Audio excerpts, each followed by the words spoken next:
ইরানের সংকটকালীন সময়ে ইরানি এক নারী ফুটবলার ফিরিয়ে দিয়েছেন অস্ট্রেলিয়ায় আশ্রয়ের প্রস্তাব। পরিবার ও স্বজনদের চিন্তা করে এমন সুবর্ণ সুযোগ পেয়েও প্রত্যাখ্যান করেছেন এই খেলোয়াড়। ইরানের ফুটবলাররা গ্রুপ পর্বে প্রথম ম্যাচের আগে জাতীয় সঙ্গীতে গলা না মেলানোয় দেশের অভ্যন্তরে বিরূপ প্রতিক্রিয়ার সৃষ্টি হয়। ইরানের রাষ্ট্রীয় গণমাধ্যম তাদের যুদ্ধকালীন বিশ্বাসঘাতক বলে অভিহিত করেন। ঠিক এমন পরিস্থিতিতে ইরানের প্লেয়ারদের নিরাপত্তা উদ্বেগ প্রকাশ করেন অনেকেই, যার মধ্যে ছিলেন মার্কিন প্রেসিডেন্ট ডোনাল্ড ট্রাম্পও। স্যান্ডেলিনা সো, রূপচর্চায় আভিজাত্য।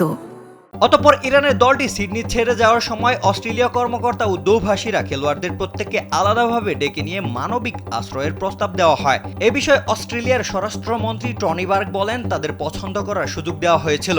আমাদের পক্ষ থেকে নিশ্চিত করা হয়েছিল যেন সেই পরিস্থিতিতে কোনো তাড়াহুড়ো বা চাপ না প্রয়োগ করা হয়। 7 নারী ফুটবলার অস্ট্রেলিয়ার রাজনৈতিক আশ্রয়ে সম্মতি দিয়েছিলেন।